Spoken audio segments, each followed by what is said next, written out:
नमस्कार, स्वागत है आपका NH24/7 के इस बुलेटिन में। मैं हूं आपके साथ श्वेता शर्मा और इस बुलेटिन में हम आपको बताएंगे हिड़मा के गांव से ग्राउंड रिपोर्ट।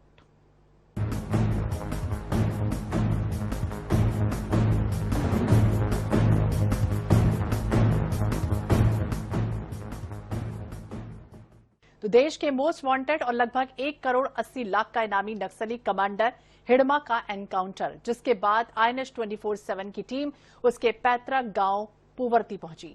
सवाल यह है कि आखिरकार हिड़मा के गांव का कैसा माहौल था। हिड़मा की मौत पर उसके गांव वाले, उसके रिश्तेदार क्या महसूस कर रहे हैं। गांव में कदम रखते ही सबसे पहले जो चीज महसूस हुई थी वो था गहरा सन्नाटा। लोग धीरे धीरे सावधान निगाहों से बात कर रहे थे। कोई खुलकर बोलना नहीं चाहता था, लेकिन चेहरे बहुत कुछ कह रहे थे।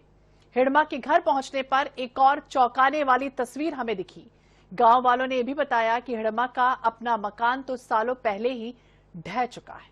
देखिए खास रिपोर्ट। की बात आती है, हालांकि कल एक मुठभेड़ में वो मारा गया, परंतु जब जब उसकी बात आती है तब तब एक बात सबके जहन में ये आता था कि उसका गांव यानी पुवर्ती कैसा होगा और उसका घर कैसा होगा। तो आज INH24 की टीम आपको पुवर्ती गांव भी दिखाएगी और पुवर्ती गांव में हिड़मा का घर भी दिखाया जाएगा।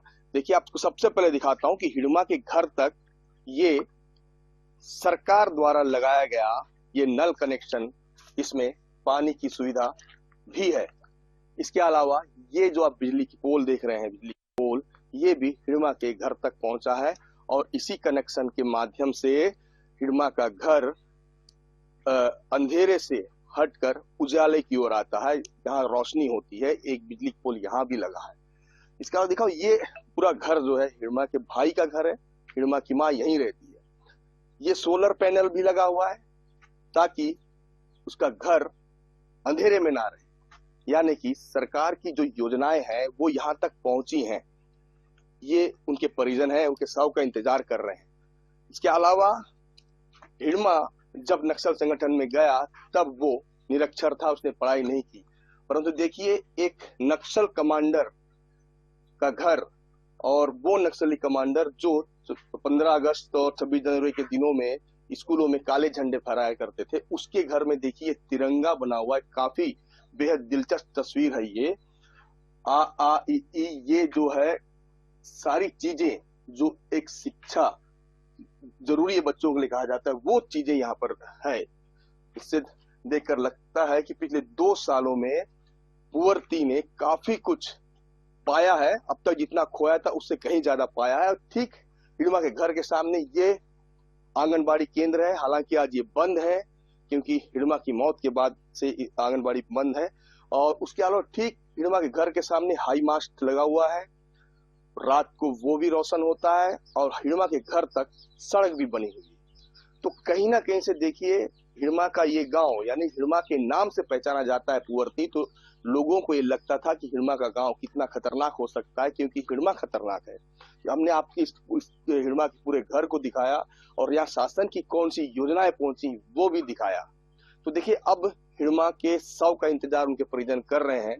परंतु आपको बता दूं कि पिछले 2 सालों में जब से यहाँ सुरक्षा बल का कैंप स्थापित किया गया, तब से लेकर अब तक सड़कों का विस्तार हुआ है, आंगनबाड़ी बनाए गए हैं, बिजली का विस्तार हुआ है और जो मूलभूत सुविधाएं उनका विस्तार किया जा रहा है। तो कहीं ना कहीं देखिए, अब जो है पुवर्ती की तस्वीर बदल रही है। हालांकि इस बदलते तस्वीर को देखने के लिए हिड़मा अब नहीं है, परंतु अब आने वाले समय में शायद इस पूरे इलाके की तस्वीर बदलेगी और लोग एक बार फिर से 45 सालों के दंश से बाहर निकलकर विकास की मुख्य धारा से जुड़ेंगे और सरकार से भी जुड़ेंगे। आंध्र प्रदेश में मारे गए देश के मोस्ट वांटेड नक्सली कमांडर हिड़मा के गांव पुवर्ती में है और ये आप पीछे का हिस्सा देख सकते हैं। ये जो मकान है ये हिड़मा का मकान है। इसके ठीक सामने में ये यहाँ का आंगनबाड़ी केंद्र है। हिड़मा की मौत हो गई, इसलिए आज ये आंगनबाड़ी बंद है और बताया जाता है कि ये मकान भी हिड़मा का नहीं बल्कि उसके भाई का है, जहाँ पर वो उसकी माँ और उसका परिवार रहता है। इतना बड़ा कमांडर होने के बावजूद उसने एक मकान तक नहीं बनाया। तो दूसरी बात, ये मकान ढहने के बाद जो है यहाँ पर उसके मकान में वो अपने भाई के मकान में रहता था। उसके बाद हमारे साथ हिड़मा के एक छोटे भाई भी हैं, उनसे बात भी करेंगे कि आखिर हिड़मा कैसे नक्सली बना, वो कैसे हालात थे और किस लिए वो आम जिंदगी को छोड़कर संगठन की ओर चला गया और उसने आखिर हथियार क्यों उठाया और कैसे वो नक्सली बना। ये उनके भाई हैं। हालांकि देखिए इन्हें हिंदी नहीं आती, हम गोंडी में ही इनसे बात करेंगे और उसके बाद मैं आपको बताऊंगा कि इसने कहा बात पे देर अरमा अरमा हिड़माल की बात आए नो दादा दादा और नाटे नविर्सिनल बेचे चुल्लो मत तो संगठन तत्त मम्मी समत्तस का तर मम्मू में लोड़ा बार तो राके बात आल सेड मत तो बात इन नंदन में मम्मी पुन्ना होंगे ना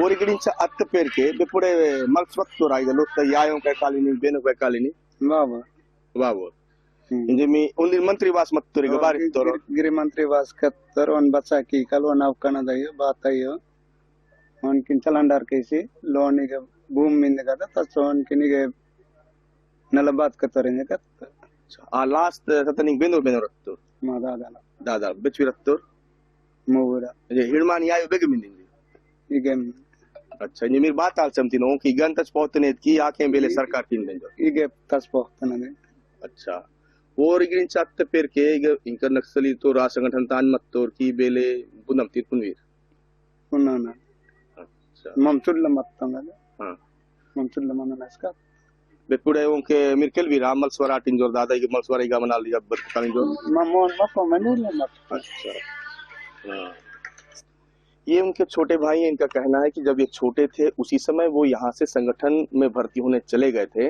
और उसके बाद कभी वापस लौट कर नहीं आए। उनकी मां ने भी अपील किया था परंतु वो कभी लौट के नहीं आए। वो किस वजह से गए ये नहीं बता पा रहे हैं, परंतु इनका ये कहना है कि गृह मंत्री विजय शर्मा जब यहाँ पर आए हुए थे, इसी इमली के पेड़ के नीचे बैठे हुए थे और उनकी मां से उन्होंने वादा किया था कि उन्हें नहीं मारा जाएगा, उन्हें जिंदा लाया जाएगा, जिंदा समर्पण कराया जाएगा। परंतु उसकी मौत के बाद, इनकाउंटर में मारे जाने के बाद, इनका जो भाई है वो उनका शव को लेने के लिए भद्राचलम गया हुआ है और इनका परिजनों का ये मांग है, परिजन ये चाहते हैं कि उसका शव गांव में लाया जाए और यहीं उसका अंतिम संस्कार किया जाए।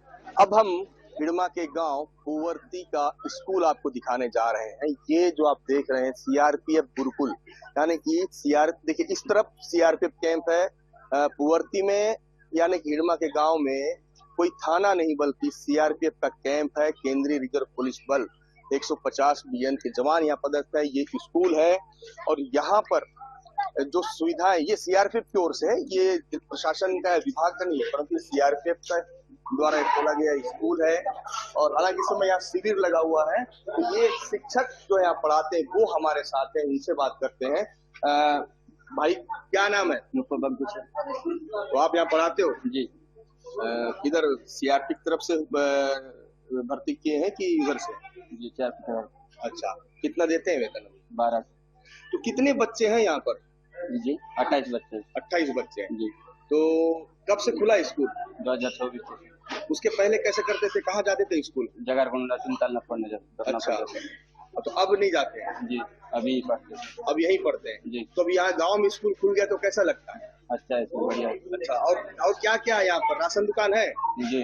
अस्पताल नहीं है सर, कैंप में जाते थे। अच्छा, कैंप में इलाज होता है, अस्पताल यहाँ खुला नहीं है जी। तो कैंप के जो जवान है वो इलाज कराते हैं जी। तो बिल्कुल देखिए अस्पताल नहीं है इस वक्त यहाँ पर, और स्कूल भी सीआरपीएफ द्वारा बनाया गया है, सीआरपीएफ खोला गया है और कैंप के अंदर मेडिकल कैंप है, वहां पर लोगों का इलाज होता है। देखिए मूलभूत सुविधाओं में कुछ कुछ चीजें जो यहाँ आना का शेष है, संभवतः आने वाले समय में देखिए अब जो परिस्थितियां बदल रही हैं तो इसके बाद यहाँ पर जो है बदलेंगी और लोग आएंगे।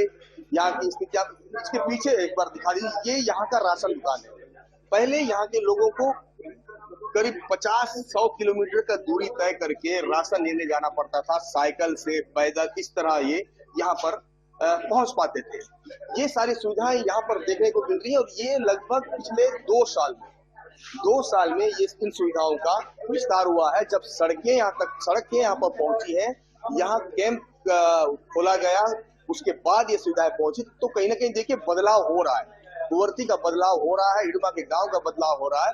अब हिड़मा जो है मारा गया, तो अब इसके बाद आने वाले समय में यहाँ की परिस्थितियों में और कितना बदलाव आएगा, ये आने वाला वक्त ही बताएगा।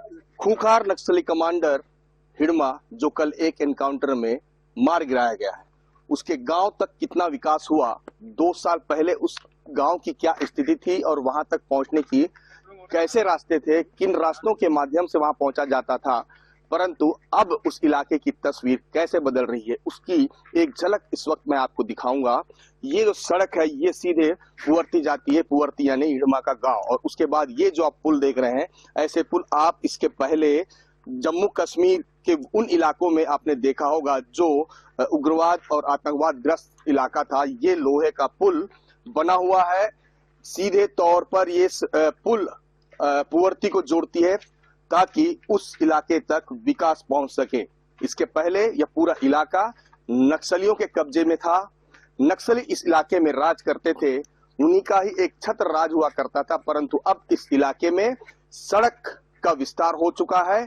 इस तरीके के लगभग आधा दर्जन पुल जो है लोहे के पुल का निर्माण कराया गया है और इस सड़क के निर्माण की जिम्मेदारी बीआरओ को दी गई है, जो लगातार इस सड़क का निर्माण कर रही है। इस समय हालांकि मिट्टी मुरुम की ये सड़क है, परंतु कुछ दिनों बाद ये सड़क चमचमाती हुई नजर आएगी, इसका बीटी किया जाएगा, उसके बाद पूरी तरीके से हिडमा का गांव विकास से जुड़ जाएगा। इसके पहले पुअर्ती के नाम से लोग डरते थे, परंतु अब इस इलाके में सिर्फ दुपहिया वाहन नहीं बल्कि 4 पहिया वाहनें भी चल रही हैं, वहां तक बस की सुविधा भी हो चुकी है। यात्री अब बस से सफर करने लगे हैं। मोस्ट वांटेड नक्सली कमांडर हिडमा मारा गया और आज ठीक दूसरे दिन ये जो आप भीड़ देख रहे हैं, ये वो भीड़ है जो अपना परिचय पत्र यानी कि भारत के नागरिक होने का जो एक परिचय कार्ड होता है वो बनवा, आधार कार्ड से लेकर राशन कार्ड से लेकर जो जरूरत की चीजें वो बनाने के लिए बड़ी संख्या में जो लोग आए हैं।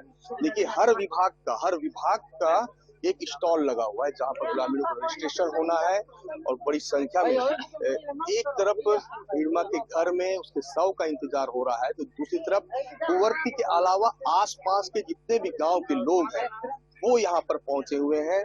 अलग अलग देखिए किसी का खाता खोला जा रहा है, तो किसी का पशुधन विभाग, रजिस्ट्रेशन मत्स्य विभाग में, तो लगभग क्या है राजस्व अमला यहाँ डटा हुआ है। लोगों को वो सारी सुविधाएं देने की कोशिश की जा रही है जो पिछले 45 सालों में यहाँ के लोग उन चीजों से दूर थे, और अब हालात जो है बदलने लगे हैं। जब सड़कों का विस्तार हुआ, कैंपों का विस्तार हुआ और लोगों को जिन चीजों की आवश्यकता थी वो सुविधाएं अब उन तक पहुंचाने की कोशिश जो है प्रशासन कर रहा है। इस समय यहाँ सुकमा जिला प्रशासन से एसडीएम सर भी बैठे, उनसे भी पूछ लेते हैं कि क्या स्थितियां हैं। सर आपका शुभ नाम? जी, मैं सुभाष कुमार शुक्ला, एसडीएम कोंटा। सर ये किस चीज का शिविर लगा? जी, आदरणीय कलेक्टर सर एवं जिला पंचायत सीओ सर के निर्देशानुसार यहाँ 4 दिन का शिविर आयोजित किया गया है, जिसमें शासन के विभिन्न विभागों के द्वारा जितने हितग्राही हैं उनको सेचुरेशन करने के लिए, जैसे कि जिसका पास आधार कार्ड नहीं है या आधार कार्ड में कोई त्रुटि हो गई है तो आधार अपडेशन करवा दें, किसी का यदि राशन कार्ड नहीं बना हुआ है, किसी का राशन कार्ड में नाम छूट गया है, उन सभी कार्यों को प्रत्येक हितग्राही तक के पहुंचाने का कार्य किया जा रहा है। सर कभी ऐसा आपको लगा था कि 2 साल पहले की बात करें तो यहाँ तक पहुँच पाएंगे? ये पहले काफी मुश्किल था, लेकिन शासन हर स्तर पर प्रयास कर रही है कि प्रत्येक व्यक्ति तक के जो शासन का योजना का लाभ पहुंचे, और इसी उद्देश्य के साथ में यहाँ आदरणीय कलेक्टर सर के निर्देशानुसार शिविर का आयोजन किया गया। सर अब हालात बदल रहे हैं, नक्सलवाद धीरे धीरे जो है वो खत्म होने लगा है, तो आने वाले और कितना समय और लग जाएगा कि पुअर्ती, देखिए पुअर्ती यानी कि हिडमा का नाम पहले आता है, कल एक एनकाउंटर में मारा गया, अब और कितना ऐसा वक्त लग सकता है जहां पर यहाँ के आसपास के जो लोग हैं उनको पूरी तरीके से मूलभूत सुविधाएं मिल जाए ताकि आने वाले समय में हमको यहाँ आके शिविर ना लगाना पड़े? जी, थोड़ा समय तो लगेगा, लेकिन आदरणीय कलेक्टर सर के निर्देशानुसार ये निर्देश दिया गया है कि जितना जल्द से जल्द हो सके शासन की समस्त योजनाओं के लाभ आम पब्लिक तक पहुंच जाए। सर यहाँ अभी हॉस्पिटल नहीं पहुंच पाया, जवानों के भरोसे इलाज होता है, स्कूल भी जो है वो भी जवानों के माध्यम से चलाया जा रहा है, तो ये मूल रूप से कब प्रशासन यहाँ पर उसकी जी इसमें प्रयास कर रहे हैं, जल्द से जल्द ये पूरा हो जाएगा। देखिए निश्चित तौर पर ये एसडीएम सुकमा थे, इन्होंने बताया कि जितनी जल्दी हो सके यहाँ के ग्रामीणों को वो सारी सुविधाएं दी जाएगी जिसके लिए वो 45 सालों तक नक्सलवाद के कारण वो सुविधाओं से वंचित रहे। तो कहीं ना कहीं देखिए हालात बदल रहे हैं और अब ये गांव हिड़मा के गांव के बजाय विकसित गांव की ओर तेजी से बढ़ रहा है। INS 24 के लिए पुअर्ती से गणेश मिश्रा।